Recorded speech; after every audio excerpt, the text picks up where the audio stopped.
चलिए बेटा, हम लोग ने कल एंगल ऑफ कांटेक्ट का कॉन्सेप्ट स्टार्ट किया था पढ़ाना, और साथ ही साथ हम आगे बढ़ रहे थे, मगर एक छोटा सा पार्ट उसका रह गया था टाइम की कमी की वजह से।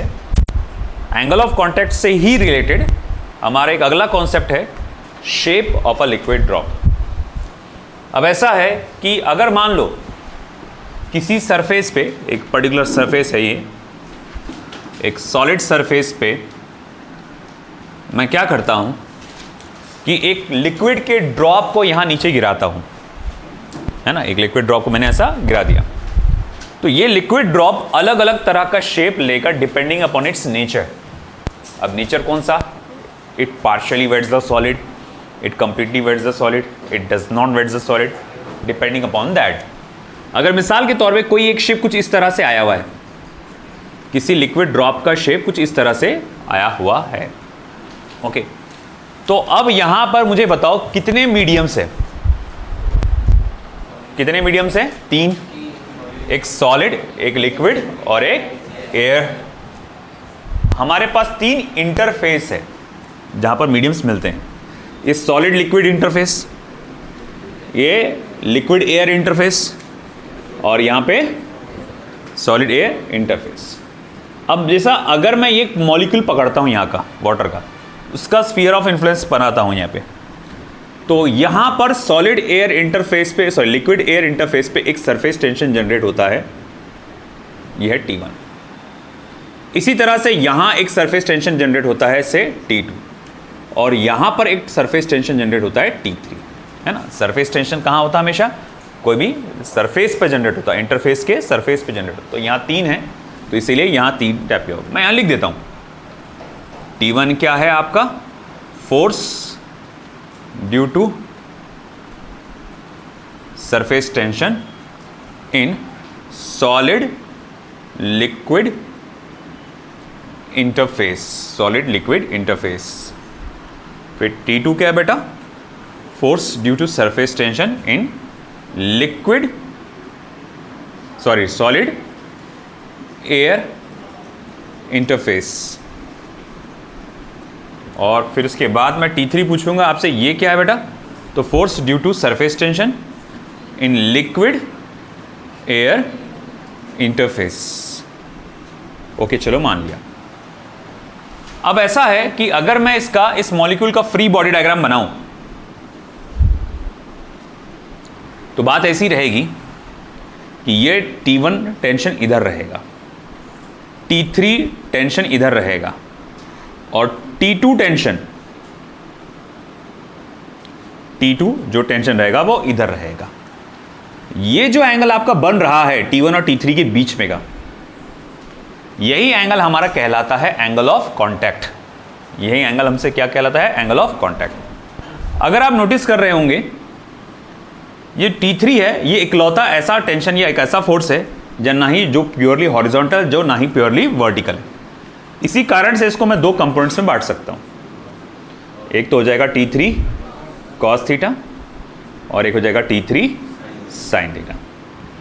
अब चाहे वो कोई भी लिक्विड का ड्रॉप होगा, कोई भी लिक्विड का ड्रॉप होगा, जब मैंने इसको ऐसा डाला तो ये फॉर्मेशन ऐसा आया होगा, स्लो मोशन में देखो ये ऐसा आया, और फिर उसके बाद फैल के वो अपने आप को एक पर्टिकुलर शेप में मेंटेन करता है। अब इसके बाद उसका शेप बिगड़ता नहीं है, ना पूरा फैल रहा ना कम हो रहा, वो मेंटेन कर रहा। अगर वो उस चीज को, शेप को, उसको साइज को मेंटेन कर रहा है, इसका मतलब वो कौन सी स्टेट में पहुंच गया? इक्विलिब्रियम। वो कहां पहुंच गया? इक्विलिब्रियम, है ना। तो इक्विलिब्रियम स्टेट में पहुंच गया वो। अब अगर इक्विलिब्रियम में स्टेट में पहुंच चुका है, तो मतलब आगे लगने वाला फोर्स और पीछे लगने वाला फोर्स कैसा है? बैलेंस्ड। तो मैं यहां लिख सकता हूं कि यहां पर T1 plus T3 cos theta is equal to T2, और cos theta is equal to T2 minus T1 upon, हाँ बराबर, T2 minus T1 upon T3। बोले ये कैसे? T1 उधर जाएगा तो T2 माइनस T1, और फिर T3 मल्टीप्लीकेशन में है तो वो डिवीजन में आ जाएगा। अब ये हमारा प्राइम फॉर्मूला है। इसमें एक बात तो जाहिर है कि जो T3 है वो हर हाल में बड़ा होगा T2 माइनस T1 से। बोले ऐसा क्यों? है ना, देखो cos थीटा जो होता है ना, cos थीटा, है ना। ये सिर्फ क्या करता है, 0 और 1 के बीच में खेलता है। ये हमेशा सिर्फ 0 और 1, एक तो -1 से 0 पे जाएगा या फिर 0 से +1 पे जाएगा, है ना। और अगर मैं मैग्नीट्यूड में बात करूं तो सिर्फ 0 और 1 के बीच में वो खेलता है। ना उसकी वैल्यू 1 से ज़्यादा हो सकती है, ना इधर साइड में -1 से कम हो सकती है। तो ऐसी बात है अगर कि ये सिर्फ 0 और 1 के बीच में खेल सकता है, तो ये तभी पॉसिबल है, एक तो T3 T2 - T1 के बराबर रहेगा, या फिर क्या रहेगा, वो उससे बड़ा रहेगा। क्योंकि अगर गलती से T2 - T1 T3 से बड़ा निकला तो इसका आंसर आ जाएगा 1 पॉइंट, 1 पॉइंट, 2 पॉइंट, 3 पॉइंट, ऐसा आ जाएगा। बात समझ रहे कि तुम, है ना। अगर न्यूमरेटर बड़ा रहा डिनोमिनेटर से, क्या न्यूमरेटर बड़ा रहा डिनोमिनेटर से, तो तुमको नहीं लगता कि cos थीटा की जो वैल्यू 1 पॉइंट, 2 पॉइंट, 3 पॉइंट करके आ जा रही, और जो ज़्यादा बड़ी आ जा रही वैल्यू, और ये तो पॉसिबल ही नहीं है cos थीटा में, इसीलिए। चलो ठीक है, मान लिया, ये तो सब चीज़ों अपन ने देखी है। अब हम लोग केसेस स्टडी करना स्टार्ट करते हैं। Case 1, for a liquid which partially wets the solid. एक ऐसा लिक्विड मैंने लिया जो पार्शियली वेट करता है सॉलिड को। एग्जाम्पल में केरोसिन। तो इसमें क्या देखा गया, इसमें यह देखा गया कि अगर ये सॉलिड है, अगर ये सॉलिड है, तो जो लिक्विड का जो शेप आता है, लिक्विड ड्रॉप का जो आप उस पर डालते हैं, तो उसका जो शेप आता है वो समवॉट कुछ इस तरह से आएगा, इस तरह से शेप आएगा। मतलब क्या कि ये जो आपका टेंजेंट बना रहे हैं आप थीटा, थीटा यहां पे एक एक्यूट एंगल बन के आ रहा है। थीटा क्या आ रहा है, ये एक एक्यूट एंगल बन के आ रहा है।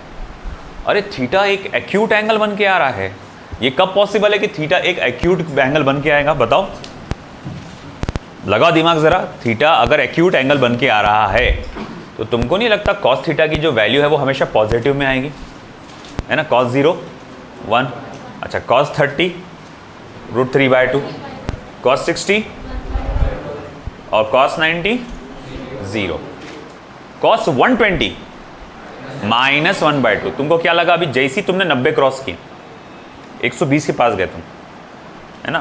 अब 90 को क्रॉस करके आगे जा रहे हैं, मतलब ऑब्ट्यूस एंगल बन रहा है ना, तो उस पर आपको cos की वैल्यू क्या मिल रही, माइनस में मिल रही। अब यहां पर ये थीटा एक एक्यूट एंगल मिल रहा है ना, एक एक्यूट एंगल मिल रहा, यानी कि भैया एक बात तो तय है कि cos थीटा की वैल्यू हमेशा ये पॉजिटिव में ही रहेगी। cos थीटा की वैल्यू जो रहेगी हमेशा पॉजिटिव में रहेगी। बोले ये कब पॉसिबल है कि cos थीटा की वैल्यू हमेशा पॉजिटिव में रहेगी, जब T2 बड़ा रहेगा T1 से, जब T2 बड़ा रहेगा T1 से, ये तभी पॉसिबल है, आया ना, है कि। तो मतलब ये हुआ कि जब मैंने एक केरोसिन के ड्रॉप को मैंने जब यहां ऐसा डाला, ये केरोसिन का ड्रॉप जब ये यहां पर ऐसा गिरा सरफेस पे, तो क्या हुआ कि जो T2 का फोर्स है T1 से ज्यादा लगा। T2 का फोर्स T1 से शुरुआत में वो ज्यादा लगा, और उसीलिए उसने अपनी तरफ खींच डाला उसको, और इसी वजह से ये थोड़ा सा ऐसा फैल गया। और ये थोड़ा सा ऐसा फैलने की वजह से ड्रॉप, ये जो टेंजेंट है थोड़ा ऐसा बेंड हो गया, यानी एंगल आपका क्या बन गया, एक एक्यूट एंगल बन गया। बात समझ रहे आप, समझ नहीं रहे पॉइंट को, कि मैंने आपसे सवाल किया कि ऐसा एक्यूट एंगल क्यों बना केरोसिन का। एक सवाल है, फिजिक्स से पूछा गया तुम्हारे को, फिजिक्स से रिलेटेड, कि भाई ये एक्यूट एंगल क्यों बना, बता तो भाई।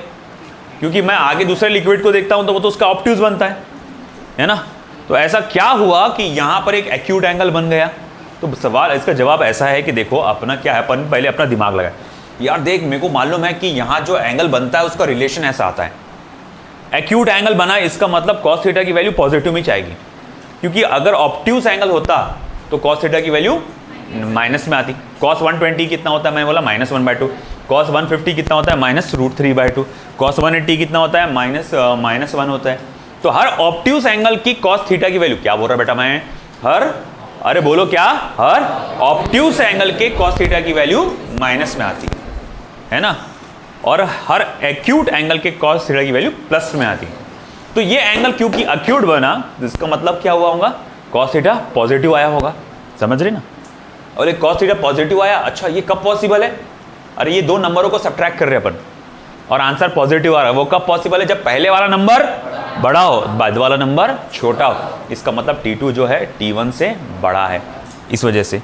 फिर उसको समझा प्रैक्टिकली, देख जब तू ऐसा गिराया होगा लिक्विड के ड्रॉप को, ये तो ऐसा सीधा गिराऊंगा, मगर तेरा T2 बड़ा निकला, मतलब इधर जो फोर्स लग रहा है वो ज़्यादा है, इसीलिए उसने क्या करा, उसको ऐसा फैला दिया, है कि नहीं? और इसने इसके शेप को ऐसा बना दिया। आई बात समझ में आपको? ठीक है। अब आता है केस सेकंड। तो अब अगर मैं बढ़ूंगा केस सेकंड पे, case second, for a liquid which does not wets the solid, एक ऐसा लिक्विड जो किसी सॉलिड को वेट नहीं करता, एग्जाम्पल मर्क्यूरी। तो मैंने एक सरफेस लिया, ओके माना कि ये मैंने सरफेस लिया, तो जब मैं यहाँ पर ड्रॉप को ऑब्जर्व करता हूँ, मर्क्यूरी के ड्रॉप को, तो वो कुछ इस तरह से आता है मर्क्यूरी का drop.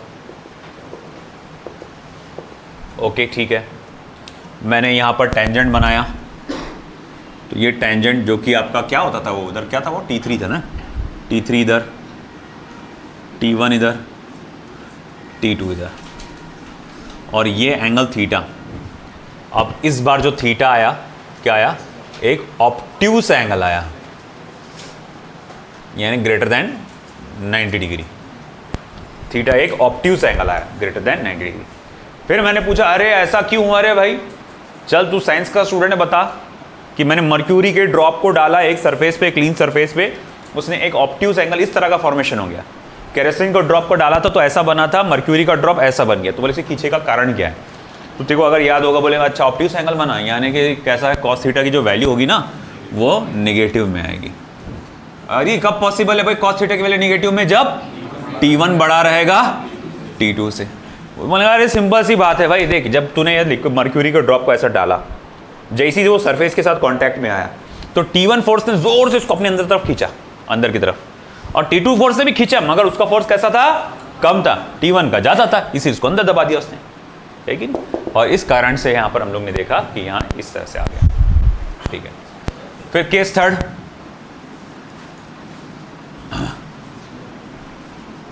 For a liquid which completely wets the solid, एक ऐसा लिक्विड जो पूरा सॉलिड पूरी तरह से वेट करता है। एग्जाम्पल अगर देखा जाए तो pure water in contact with clean glass, pure water in contact with clean glass जो होता है वो इस तरह का हम लोग को सीन देखने को मिलेगा। उसमें क्या देखने को मिलेगा? वो देखने कुछ नहीं मिलेगा। बोले क्या? जब तुम एक pure water H2O not NaCl उसमें मिक्स प्योर है ना वाटर, आपने डिस्टिल वाटर को क्या करे, क्लीन ग्लास सरफेस पे डाले, आप देखेंगे मतलब क्या, ड्रॉप का फॉर्मेशन वही नहीं। ये जो आपका ड्रॉप ऐसा आया था, ये ऐसा बना और यूं करके फैल गया पूरा, प्रॉपर ड्रॉप का फॉर्मेशन हो ही नहीं पाया। अब अगर ये ड्रॉप ऐसा फैल गया पानी, तो एंगल ऑफ कांटेक्ट कितना हो गया? 0 डिग्री। तो एंगल ऑफ कांटेक्ट हो जाएगा यहाँ पर 0 डिग्री। अरे भाई angle of contact with 0 degree हो जाएगा। अच्छा, एंगल ऑफ कांटेक्ट अगर 0 डिग्री हो गया तो उसके पीछे का कारण क्या हो सकता है? बताओ बताओ। बोले भैया कारण क्या है इसके पीछे का? कि भैया यहाँ पर बोलो क्या होगा, T2 minus T1 is equals to T3। T2 minus T1 is equals to T3। क्यों ऐसा?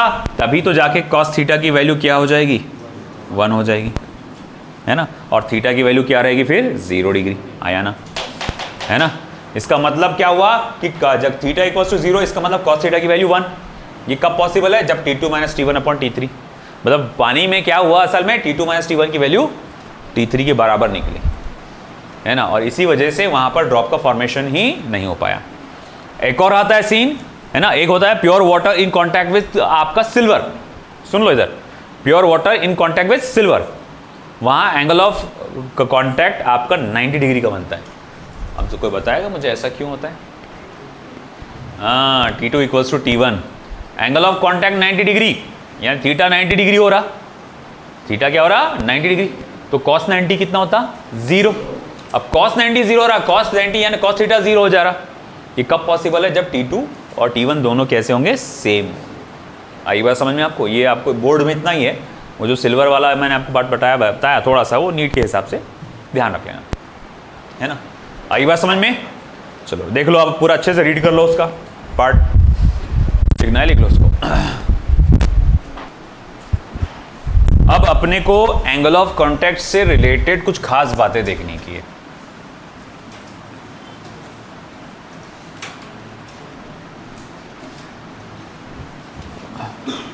इफ हाईली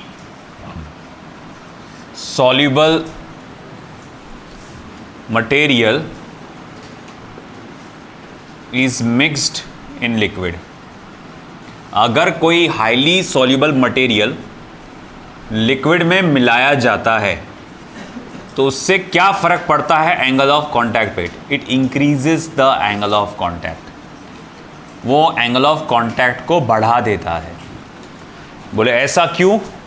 क्योंकि वहाँ पर आपका जो कोहेसिव फोर्स होता है मॉलिक्यूल्स के बीच में का, डेंसिटी बढ़ जाती ना। पानी के अंदर तुम शक्कर मिलाओ, पानी के अंदर तुम नमक मिलाओ, तो उसकी डेंसिटी क्या हो जाती है, बढ़ जाती है।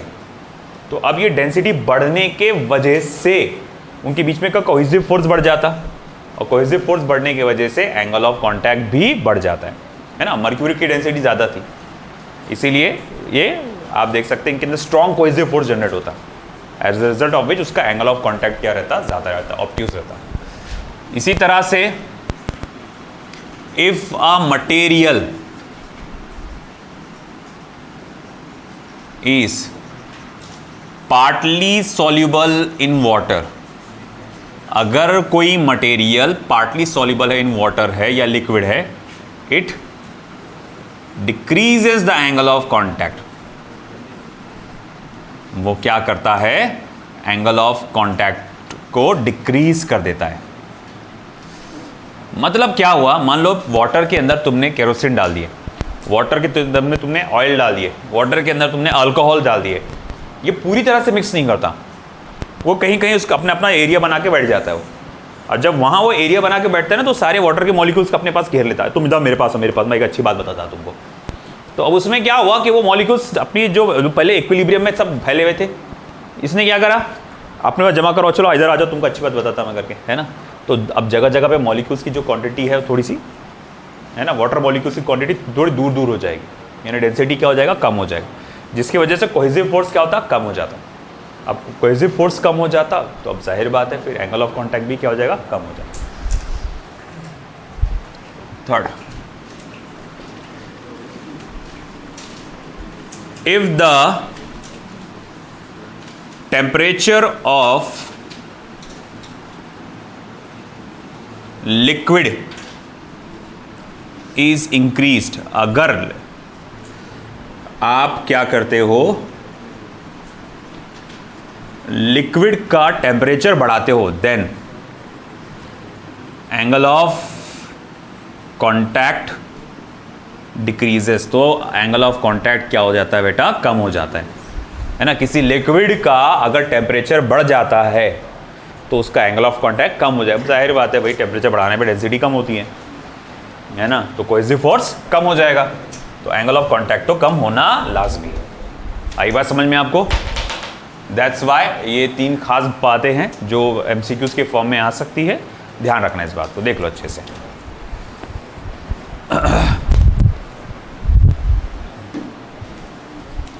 तो effect of impurity and temperature on surface tension, जिसमें मैं सबसे पहला पार्ट देखूंगा, effect of impurity on surface tension. Impurity का असर सरफेस टेंशन पे। इम्प्योरिटी मतलब बोले सिर्फ गंदगी नहीं होती, कोई भी फॉरेन मटेरियल जब इसे मिक्स किया जाता है, जैसे आमतौर पे हमारे यहाँ दूध में पानी मिक्स करते हैं, है ना। पानी अच्छी चीज़ है, ऐसा नहीं है कि खराब चीज़ है, पानी अच्छी चीज़ है, मिक्स करना भी अच्छा रहता है। तो खैर वो क्या है, इम्प्योरिटी है, एनी फॉरेन मटेरियल, है ना, जो भी कोई फॉरेन मटेरियल जब आप डालते हैं किसी एक प्योर मटेरियल में, उसको बोलते हैं इम्प्योरिटी। तो इस तरह से अगर कोई भी आप इम्प्योरिटी डालते हैं तो उसकी दो कैटेगरीज है कि if case 1, if impurity is highly soluble,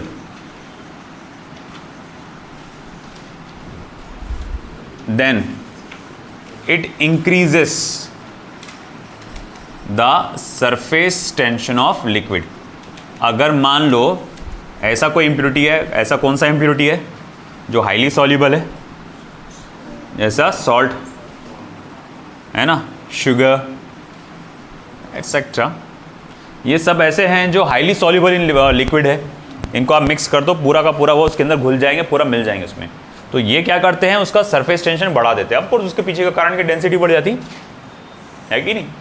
आप बोल रहे हैं डेड सी में अपन चाह के भी डूब नहीं सकते, है ना। आप नदी के पानी में आप सबसे ज़्यादा डूबते हो इंसान नदी के पानी में, क्योंकि नदी का पानी कैसा है, प्योर वाटर है, सॉल्ट की क्वांटिटी बहुत ज़्यादा कम है उसके अंदर, नेग्लिजिबल है ना। वहीं समंदर में थोड़ा सा आसान होता है तैरना, स्विम करना। समंदर में स्विम करना इजी रहता है कि समंदर ऑलरेडी डेंसिटी ज़्यादा होने की वजह से, है ना, तो उसमें आप बॉडी आपकी कंपैरेटिवली यहाँ पर नेचुरली फ्लोट करती है ना। जैसे अगर एक स्विमर है, अगर वो देख रहा है कि जैसे वो थोड़ी देर खड़े रहता है पानी के अंदर, ऐसा मालूम है ट्रेडिंग करते हैं पानी के अंदर, तो अगर मान लो फॉर एग्जाम्पल वो सादा पानी में अगर जा रहा है, नदी के पानी में जा रहा है, तो ट्रेडिंग जब करेगा उसकी इतनी बॉडी ऊपर रहती है, तब मुंडी इतनी ऊपर रहेगी। वहीं कंपैरेटिवली सॉल्ट वाटर में थोड़ा सा इतना पोर्शन ऊपर रहेगा उसका, है ना। तो और डेड सी में तो भाई टेंशन ही नहीं, है ना, कि भैया वहाँ जितना तैरना है तैर, वहाँ वैसे भी तुम डूबने नहीं वाले, ऐसा लेट जाओ, फ्लोट करो ऊपर जाके, है ना। तो भैया ऐसा कि अगर कोई ऐसा मटेरियल डालते हैं लिक्विड में जहाँ पर बहुत ज़्यादा हाईली सॉल्युबल है, तो उसका सरफेस टेंशन लिक्विड का वो क्या कर देता है, बढ़ा देता है। Case second, if impurity is partly soluble in liquid, partly soluble, अगर इम्प्योरिटी पार्टली सॉल्युबल है, then it decreases the surface tension of liquid, है ना। अगर सपोज करो एक ऐसा लिक्विड है जो मटेरियल है, एक ऐसा इम्प्योरिटी है जो आपका पार्टली सॉल्युबल है लिक्विड में, और ऐसे मटेरियल को आप डाल देते हैं, तो वो उससे क्या होता है कि भैया उसका सरफेस टेंशन कम हो जाता है। जैसे मैंने आपको बताया था कि आप केरोसिन का छिड़काव करते हैं स्टैग्नेंट वाटर पे, क्यों करते हैं कि भाई ऊपर जो लार्वा है, एग्स है उसके, वो डूब जाए अंदर, है ना। कपड़ों में डिटर्जेंट मिलाया जाता है, जब अपन कपड़े धोते हैं तो उसमें क्या करते हैं अपन, डिटर्जेंट मिलाते हैं, सर्फ डिटर्जेंट, क्यों करते हैं ये सब चीज़ें अपन, ताकि लिक्विड का सरफेस टेंशन कम हो जाए। अब उससे क्या होगा, सरफेस टेंशन कम होने की वजह से वो डर्ट को इजीली निकाल पाएगा, जो गैप्स में डर्ट्स बैठे हुए, जो के आके बैठे हुए हैं, वो इजीली निकाल पाएगा। तो इसीलिए कि if impurity is partly soluble then it decreases the surface tension of liquid. अब अगर बात करते हैं कि ठीक है, आपने पहला सेक्शन देखा, effect of impurity, effect of temperature on surface tension. ठीक है, टेम्परेचर का क्या असर होगा, बताओ क्या होगा असर टेम्परेचर का, सरफेस टेंशन कम हो जाएगा, दैट्स करेक्ट, है ना। कि टेम्परेचर बढ़ाने के साथ हम ये देखते हैं कि उसका जो सरफेस टेंशन है वो कम हो जाता है। Okay, with the rise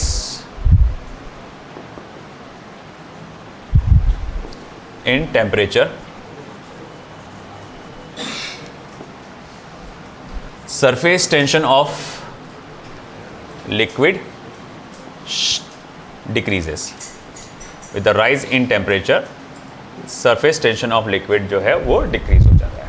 okay, अब ऐसा है, देखो यहाँ पर rise in surface tension, fall in surface tension या decrease in surface tension या change in surface tension delta T, ये दो बातों पे डिपेंड करता है।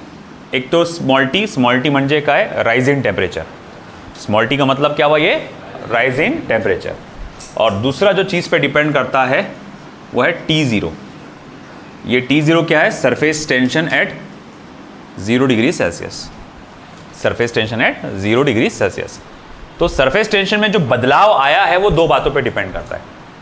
एक तो तुम्हारा क्या टेम्परेचर कितना है, अगर तुम जितना ज़्यादा टेम्परेचर बढ़ाओगे उतना ज़्यादा सरफेस टेंशन क्या होगा, कम होगा। तुम कम टेम्परेचर बढ़ाओगे, है ना भाई, जो बोलते हैं ना ऑयली कपड़े रहते हैं, बहुत ज़्यादा चिकट कपड़े तो उसको गर्म पानी में बोलते हैं, पानी में डाल देते हैं उसको धोने के लिए, तो उतना सरफेस टेंशन क्या होगा, कम होगा जितना टेम्परेचर बढ़ाओगे। और एक और बात पे डिपेंड करता है कि भैया वो लिक्विड का बिहेवियर कैसा था 0 डिग्री सेल्सियस पे, उसका सरफेस टेंशन कितना था 0 डिग्री सेल्सियस पे, है ना। अगर कोई ऐसा लिक्विड है जिसका सरफेस टेंशन बहुत ज़्यादा था 0 डिग्री सेल्सियस पे, तो जब आप टेम्परेचर बढ़ाओगे तो उसमें बहुत तेज़ी से कमी आएगी, है ना।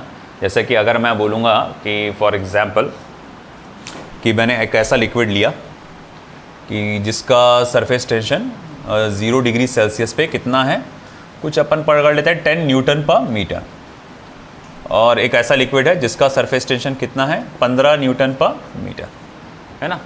और मैंने क्या किया, टेम्परेचर बढ़ाया एक साथ, ये 0 डिग्री सेल्सियस पे मैंने टेम्परेचर 20 डिग्री सेल्सियस तक बढ़ा दिया, इसका सरफेस टेंशन कम होकर हो गया 8 न्यूटन पर मीटर, और इसका सरफेस टेंशन कम होकर हो गया 11 न्यूटन पर मीटर। इसमें कितने का बदलाव आया, 2 का। इसमें कितने का बदलाव आया, बोले क्यों 4 का, क्यों बोले पहले से इसका सरफेस टेंशन कैसा था, ज़्यादा था, इसलिए बदलाव भी इसमें ज़्यादा आया। इसका कम था इसलिए बदलाव भी इसका कैसे है, कम है। ठीक है, अब अगर ऐसी बात है तो मैं इसको कंबाइन करके लिखूंगा, तो delta T is equals to या directly proportional to T0 into T, है ना।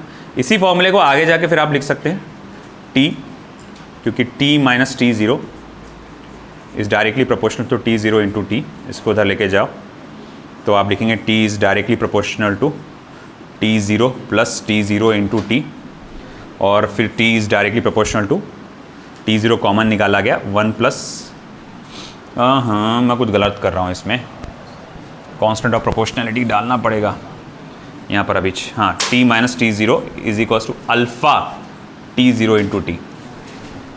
अल्फा ये प्रोपोर्शनैलिटी का साइन है, ये प्रोपोर्शनैलिटी का साइन है, और ये अल्फा ग्रीक अल्फ़ाबेट है। इसका मतलब होता है कोएफिशिएंट ऑफ टेम्परेचर। मतलब मुझे बताओ हर लिक्विड का बिहेवियर टेम्परेचर के साथ अलग अलग होता है, एक्सपांशन, है ना। हर लिक्विड जो है राइजिंग टेम्परेचर के साथ अलग अलग बिहेव करता है। जैसे एक भगोने में मैंने मान लो पानी लिया और एक भगोने में मैंने दूध लिया, दोनों को एक साथ गर्म कर रहा हूँ, एक ही सब साइज़ का है, तुमको क्या लगता है दोनों भी एक साथ उबाल आएगा क्या, दोनों में नहीं, सबका अलग अलग आएगा, है ना। तो ये कोएफिशिएंट ऑफ टेम्परेचर आगे जाके आप पढ़ेंगे सारी चीज़ों के बारे में। तो खैर मैं फिर आगे जाके इसको फिर T0 को उधर ट्रांसफ़र करूँगा, तो T equals to T0 plus alpha T0 into T. T0 common निकाला गया तो 1 प्लस अल्फ़ा टी। ये मेरे पास आपका जो कहा जाएगा वैल्यू आ रहा है, प्लस नहीं माइनस आना चाहिए यार, कि माइनस ही चाहिए।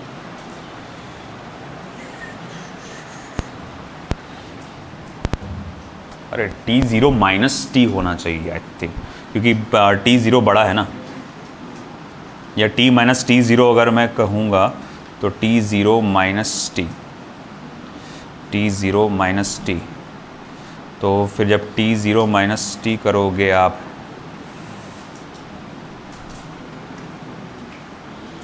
I am getting it wrong, मेरे को फॉर्मूला गलत हो जा रहा है। T0 माइनस टी, तो फिर उसके बाद T is equals to T0 minus alpha T0 into T, फिर 1 माइनस अल्फ़ा टी। हाँ ये ऐसा आएगा, क्योंकि T0 बड़ा है ना T से, T0 बड़ा होगा ना T से, बाद का सरफेस टेंशन कैसा रहेगा, कम रहेगा ना, टेम्परेचर बढ़ने के बाद सरफेस टेंशन कम हो जाएगा, तो T0 is greater than T.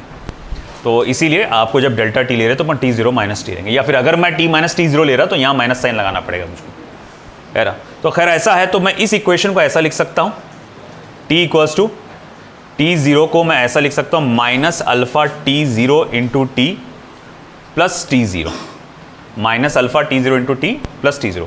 और अगर मैं इसको कंपेयर करूँ, देखो इधर ध्यान दो, ये माइनस mx प्लस सी के साथ मैं इसको कंपेयर कर सकता हूँ।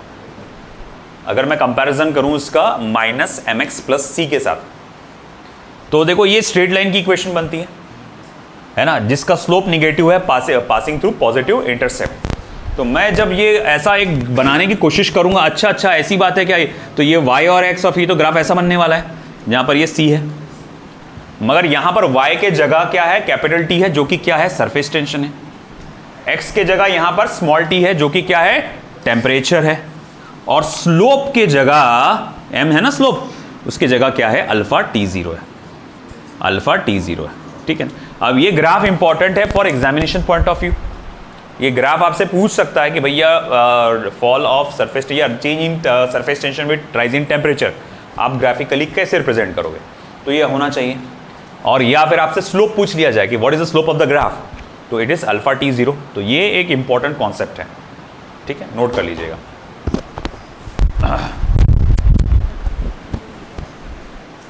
तो ये एक बहुत ही मामूली सा कॉन्सेप्ट है, excess of pressure across the free surface of liquid. इसमें 3 केसेस आने वाले हैं। केस 1, अब अगर मैं देखता हूं कि किसी फ्री सरफेस ऑफ लिक्विड को मैं देखता हूं, ऑब्जर्व करता हूं, और मैं ये देखता हूं कि उसका जो फ्री सरफेस है लिक्विड का, वो पूरी तरह से फ्लैट है। पूरी तरह से कैसा है, फ्लैट है। तो अब देखो, ये है जो बाहर का एटमॉस्फेयर है लिक्विड का, यहां का प्रेशर मान के चलो ये P2 होगा या PO पकड़ लो, और यहां का प्रेशर जो है PI या Pin होगा। अब ऐसा है कि अगर कोई सरफेस ऑफ लिक्विड एकदम पूरी तरह से फ्लैट है, प्लेन है, इसका मतलब ये हुआ inside pressure is equal to outside pressure. मतलब inside pressure of the liquid is equal to outside of pressure. मतलब यहां से जो फोर्सेस लग रहे हैं सरफेस या force due to surface tension जो लग रहा होगा इसके पास, तो ये अगर एक पर्टिकुलर मॉलिक्यूल पकड़ लूँ मैं, तो इस पे जो force due to surface tension लग रहा होगा ये इक्वली इस तरह से बाहर नहीं लग रहा होगा, एकदम दोनों भी ऑपोजिट डायरेक्शन में। और इसी वजह से यहाँ पर इनसाइड प्रेशर आउटसाइड प्रेशर कैसा है, सेम। फिर केस सेकंड आता है ना। इसमें ये देखा जा रहा है कि ये free surface of the liquid जो इस तरह से है,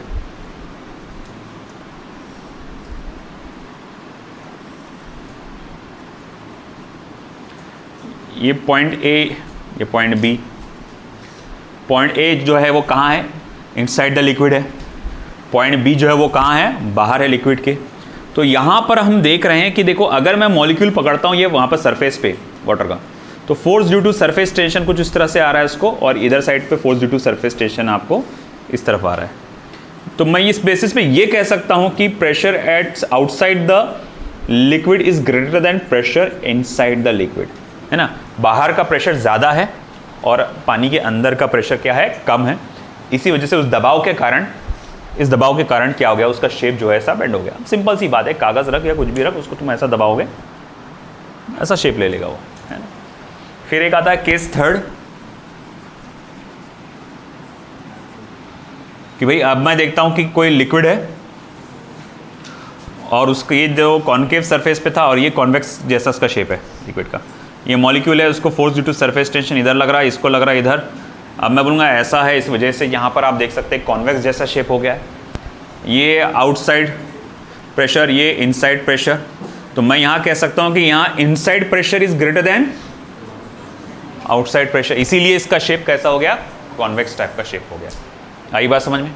अब ये अगर थोड़ा बहुत कॉन्सेप्ट अपने को याद रहे, इसको समझना मेन क्या, याद रखना है कि हाँ भाई ऐसा है तो शेप इसमें ऐसा होगा, ये आपको काफ़ी ज़्यादा हेल्प करेगा। अब आने वाला कॉन्सेप्ट है आपका लैप्लासिस लॉ, है ना। बहुत इंपॉर्टेंट है, इसमें कुछ खास है नहीं, बस इतना ही है। इसको क्या है, शेप देखना है आपको कि भैया यहाँ दोनों प्रेशर सेम है, यहाँ outside pressure is greater than inside pressure, या inside pressure is greater than outside pressure. लिख लीजिए। एक बहुत important concept Laplace's law, board examination के हिसाब से भी काफ़ी इंपॉर्टेंट, नीट के एग्जाम के हिसाब से भी काफ़ी इंपॉर्टेंट, और इसमें हम लोग बहुत कुछ डिटेल में भी देखने वाले हैं आगे। तो अगर मैं बात करूं लैप्लासिस लॉ में, हम लोग यहां पर पढ़ते हैं difference in pressure inside and outside the liquid drop. इसको मैं ऐसा भी लिख सकता हूं, difference in pressure inside and outside the liquid drop. साथ ही साथ फिर हम एयर बबल के लिए भी देखेंगे इसको। अब देखो, एक इमेजिन करो कि मैंने क्या किया, मेरे फिंगर को पानी में डिप किया और मैंने उसको फिर बाद में ऐसा पानी को, ऐसा उंगली को ऐसा बाहर निकाला। मैं क्या देखता हूँ, मैं सीन क्या देखता हूँ यहाँ पे देखो, मेरी फिंगर में से पानी जाएगा ऐसा, और यहाँ पर वो एक ड्रॉप का फॉर्मेशन करेगा। जब यहाँ पर पानी का मेरे जो फिंगर में से आया हुआ पानी जब ये ड्रॉप का फॉर्मेशन कर लेता है, तो उसका जो सरफेस एरिया एकदम से ऐसा कांस्टेंट नहीं होता, हल्का सा वो एरिया और बढ़ता है, फिर वो अपना एक कांस्टेंट फॉर्मेशन करता है। बात समझ रहे क्या आप? मतलब मैंने ऐसा पानी में उंगली डाल के निकाला, मैंने देखा ये पूरी उंगली में पानी भरा हुआ, मतलब ऊपर से लेयर भरे वाले तो ऊपर से भरा हुआ है ना, तो यहाँ पूरा पानी से डूबा हुआ था। यहाँ के पानी सरफेस से जो पानी नीचे आया ग्रेविटी की वजह से, और पूरा पानी नीचे आया, उसने क्या करा, ड्रॉप का फॉर्मेशन किया, है ना। मगर जैसे ही उसने ड्रॉप का फॉर्मेशन किया, मतलब मेरी फिंगर के सरफेस पे से सारा पानी आ गया, उसने ड्रॉप का फॉर्मेशन कर लिया, तो मैं ये ऑब्जर्व करता हूँ हल्का सा उसका एरिया, सरफेस एरिया हल्का सा बढ़ के फिर वो कांस्टेंट होता है। तो ऐसा क्या हुआ कि भाई ये जो ड्रॉप था पहले इस रेडियस का बन चुका था, आर रेडियस का बन चुका था, मगर उसने अपना रेडियस, अपना सरफेस एरिया थोड़ा और बढ़ाया, और फिर उसके बाद उसने कांस्टेंट किया। तो उसके पीछे का कारण था एक्सेस ऑफ प्रेशर। अंदर का प्रेशर ज्यादा था आउटसाइड प्रेशर से, इसीलिए उसका हल्का सा सरफेस एरिया बढ़ गया। अच्छा, कितना ज्यादा था उसको मैं कैसे कैलकुलेट करूंगा? तो चलो अब हम उसी बारे में देखने वाले हैं। मैं कहूंगा चलो ठीक है, शुरुआत में इसका जब ड्रॉप फॉर्मेशन इतना हुआ था तो सरफेस एरिया कितना था? आप कहेंगे सर वो तो बहुत आसान है, 4 पाई आर स्क्वायर था, है ना भाई। 4/3 पाई आर क्यूब मत करना, वो वॉल्यूम होता है। चलो ये क्या आएगा surface area, 4 pi are square. चल सीधा बैठो निहाल, सीधा बैठ। तो 4 पाई आर स्क्वायर, तू भी सीधा बैठ, पैर नीचे रख। 4 पाई आर स्क्वायर। बाद में जब ये बड़ा हो गया ड्रॉप, तब सरफेस एरिया कितना हुआ? तो आप कहेंगे सर वो 4 pi r plus delta are का square, r plus delta are का स्क्वायर, क्योंकि अब जो रेडियस है वो कितना हो चुका है, आर प्लस डेल्टा आर। अरे हाया ना, समझा कि नहीं समझा? अब तुम क्या करो, आर प्लस डेल्टा आर को एक्सपांड करो, r square plus twice r delta are plus delta are का स्क्वायर, है ना। अब ऐसा है, इसको अंदर मल्टीप्लाई करो, 4 pi are square plus 8 pi are delta are plus 4 pi delta are का स्क्वायर। ओके चलो भाई, मान लिया। आगे क्या? बट डेल्टा आर तो छोटा है, ये जो रेडियस बढ़ता है बहुत ज्यादा थोड़ी बढ़ता है, एकदम मामूली से ही बढ़ता है। तो delta r is small, then delta r square is even smaller, है ना। छोटे नंबर का अगर आप स्क्वायर करते हैं तो वो और ज्यादा छोटा हो जाता है, बड़ा नहीं होता। जैसे 2 बड़ा नंबर है, 2 उसका स्क्वायर किया तो 4 हो गया, मगर 0.2 का स्क्वायर किया तो क्या है, 0.04 हो रहा है ना, छोटा कर दे रहा है उसको। तो छोटे नंबर का स्क्वायर उसको और ज्यादा छोटा बना देता है। तो मतलब डेल्टा आर पहले ही छोटा हुआ था, तुमने उसका स्क्वायर भी कर डाले और भी ज्यादा छोटा। अबे जब इतना छोटा हो ही गया है तो निगलेक्ट। तो फिर अब मैं बोलूंगा A2 क्या हुआ? तो A2 हुआ 4 pi are square plus 8 pi are delta R. ये इक्वेशन नंबर 1, इक्वेशन नंबर 2 आई बात समझ में? ओके चलो भाई, मान लिया, सही है। फिर क्या आगे? फिर हम ये बोलेंगे, देखो फिर इंक्रीज इन सरफेस एरिया क्या हुआ? फिर इंक्रीज इन सरफेस एरिया, तो मैं बोलूंगा इंक्रीज इन सरफेस एरिया कितना है? पहले सरफेस एरिया इतना हुआ करता था, अब सरफेस एरिया इतना है, तो इंक्रीज कितने का हुआ, जिसको हम डेल्टा ए से देंगे। तो बोले भैया इंक्रीज हुआ A2 माइनस A1। अब इसमें से इसको माइनस कर दो, है ना। अरे नालायको इधर ध्यान दो, इसमें से इसको माइनस कर दो। तुमको नहीं लगता 4 पाई आर स्क्वायर कैंसिल हो जाएगा, बचेगा क्या, 8 पाई आर डेल्टा आर। वाह यार, तुम तो बहुत होशियार है यार, है ना। तो 8 पाई आर डेल्टा आर बचेगा। अच्छा, फिर आगे क्या? मैं बोलूंगा अच्छा फिर work done in increasing the surface area का फॉर्मूला क्या है, T इंटू डेल्टा ए। हाँ या ना? Work done increasing the surface area का फॉर्मूला क्या है? T into delta A. अच्छा ठीक है, चलो मान लिया। तो फिर work done in increasing the surface area का फॉर्मूला क्या बन जाएगा? डेल्टा ए की वैल्यू डाल 8 pi are delta are into T, equation number 4 है ना। ये हो जाएगा work done in increasing the surface area of liquid drop. ये फॉर्मूला आ गया है ना। R1 से R2 तक यानी R से R प्लस डेल्टा आर तक पहुंचाने के लिए वर्क डन जो है आपको ये फॉर्मूला है। Also work done increasing the surface area का एक और फॉर्मूला मैं बना सकता हूं। बोले कैसा? Applied force multiply by displacement, है कि नहीं?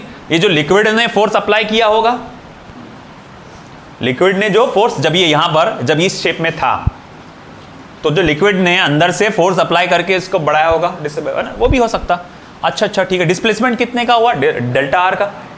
अच्छा ठीक है, क्या मैं फोर्स को प्रेशर इंटू एरिया लिख सकता हूं? बिल्कुल लिख सकता हूं, मगर यहां दो टाइप के प्रेशर है, एक अंदर से एक बाहर से, है ना। अंदर वाला प्रेशर बाहर उसको एक्सपांड करने की कोशिश कर रहा, बाहर वाला प्रेशर उसको कॉन्ट्रैक्ट करने की कोशिश कर रहा, मतलब दोनों प्रेशर एक दूसरे को क्या कर रहे? अपोज कर रहे। तो जब फोर्स की जगह प्रेशर डालना पड़ेगा आपको, तो आप लिखना पड़ेगा P in minus P out into area, क्योंकि अंदर के प्रेशर में से बाहर का प्रेशर माइनस करना पड़ेगा, है ना। तो वो प्रेशर रिस्पॉन्सिबल उसको फैलाने के लिए, है ना। अगर 10 पास्कल का प्रेशर उसको फैला रहा था, 4 पास्कल का प्रेशर उसको कम करना चाह रहा था, है ना। ऊपर से फोर्स लगा रहे 4 पास्कल, प्रेशर लगा रहे 4 पास्कल, अंदर से प्रेशर लगा रहे 10 पास्कल, हम बोलेंगे अब वो एक्सपांड हुआ। मगर मैं पूछूंगा कितने प्रेशर के वजह से एक्सपांड हुआ? 6 पास्कल। 10 के वजह से थोड़ा एक्सपांड हुआ, 10 में से 4 तो माइनस हो गया था ना, है ना। तो ये 6 पास्कल कैसे एक्सपांड हुआ? इसी वजह से। अच्छा एरिया क्या लेंगे? उस वक्त जब फैला रहे थे तब एरिया कितना था इसका? 4 pi are square into delta R. बोले बिल्कुल सही। फिर delta W is equals to, है ना। अब ये आ गया अपने पास इक्वेशन नंबर 5 ले लो। अब देखो ये भी वर्क डन का, ये भी वर्क डन का, तो दोनों को इक्वेट कर डालो। Therefore from 4 and 5 P in minus P out is multiply by 4 pi are square delta r is equals to 8 pi are delta are into T.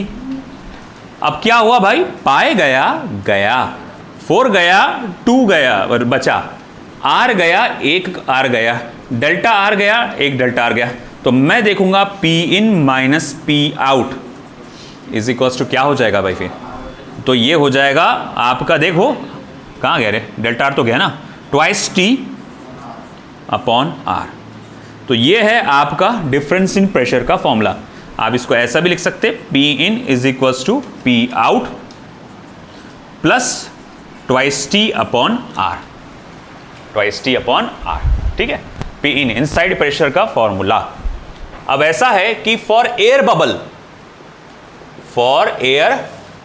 Bubble अगर यही चीज मैं डेरिवेशन किया होता एयर बबल के लिए, याद रखना उसके 2 सरफेस एरिया रहते, उसके 2 सरफेस एरिया रहते। तो अगर यही डेरिवेशन मैंने एयर बबल के लिए किया होता तो वो आता P in minus P out is equals to 4T upon r. 2 surface area है ना, तो ये होता 4T अपॉन आर, यानी कि P in is equals to P out plus 4T upon R. आई बात समझ में? तो ये हमारे पास एयर बबल का रहता था, inside pressure is equals to outside pressure plus 4T upon r. लिख लो ये।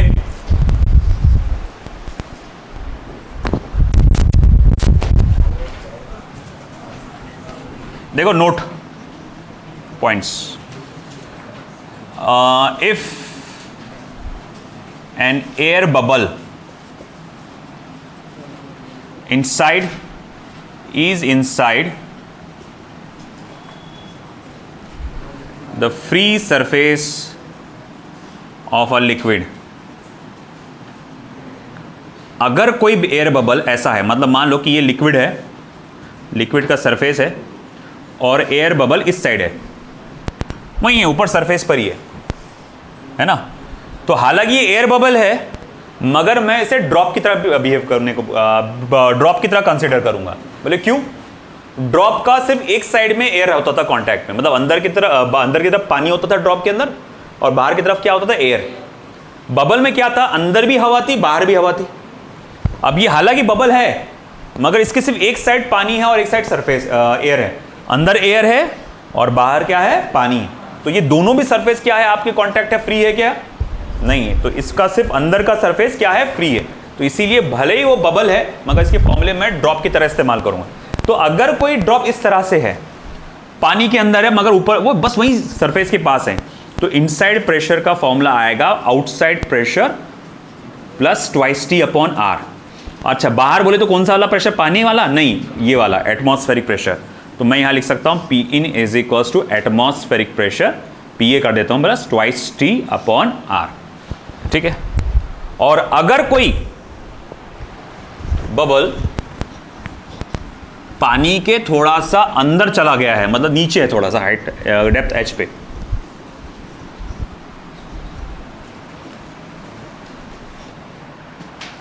If an air bubble is inside a liquid at a depth small h, then जैसा कि मान लो ये free surface of the liquid है और ये पूरा पानी है, और यहां देखो आपका जो बबल है वो इतना गहराई में, यहां से यहां तक के डेप्थ कितनी है, h है। तो अब मैं बोलूंगा अब भाई बताना कि अब आपका प्रेशर क्या रहेगा। तो मैं बोलूंगा P in is equals to P out plus twice T upon r. अभी भी मैं, हालांकि एयर बबल है मगर उसको कंसीडर करूंगा एज अ ड्रॉप, क्योंकि सिर्फ इसकी एक अंदर की लेयर में ही सिर्फ हवा है, बाकी सब जगह पे पानी है, फ्री सरफेस उसका सिर्फ एक ही है। अब ऐसा है कि ठीक है, आउटसाइड प्रेशर क्या रहेगा, तो जो मैं बोलूंगा बाहर के एनवायरमेंट में जो उसके ऊपर प्रेशर लग रहा है, उसको एटमॉस्फेरिक प्रेशर के अलावा पानी का भी प्रेशर पड़ रहा होगा, से कॉलम का प्रेशर। तो इसीलिए मैं बोलूंगा P in is equals to atmospheric pressure plus H rho G plus twice T upon R. आई बात समझ में। फिर उसके बाद अपन कुछ और फॉर्मूले लिखेंगे कि when two drops, when two bubbles बोलना चाहिए actually, when two bubbles in vacuum coalesce, coalesce की स्पेलिंग कोलेस, कोलेस मतलब मिक्स हो जाना, आइसोथर्मली, है ना, आइसोथर्मली। मान लो क्या हुआ कि दो बबल्स है जिनका रेडियस R1 और R2 है, और ऐसे दो बबल्स आपस में क्या कर रहे हैं, मिक्स होकर एक नया बबल बना रहे हैं। तो अब जो हम लोग देखेंगे रेडियस आपका नया बबल का रहेगा, then the radius of new bubble is r is equals to under root of r1 square plus r2 square, r is equals to under root of r1 square plus r2 square। देखो ये condition क्या थी, ये collapse हो रहा, मगर कौन सी condition में कोलैप्स हो रहा है, ये पढ़ो क्वेश्चन पूरा।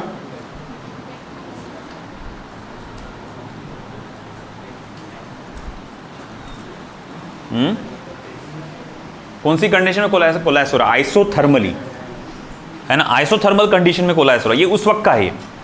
और अगर मैं बोलूं इन जनरल कंडीशन है, व्हेन टू बबल्स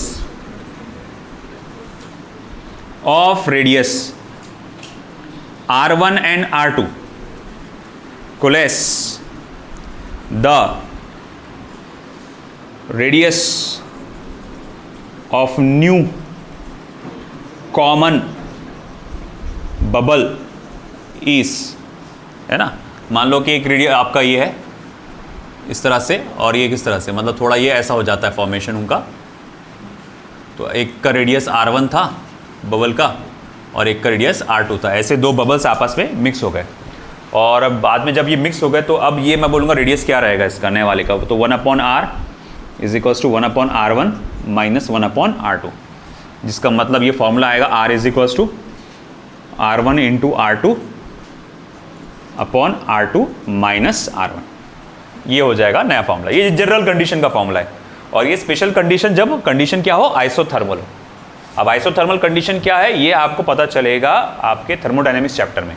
यहाँ पर टेम्परेचर कांस्टेंट होता है है ना। प्रेशर और वॉल्यूम चेंज होता है मगर टेम्परेचर कैसा होता है, कांस्टेंट होता है। लिखो फटाफट।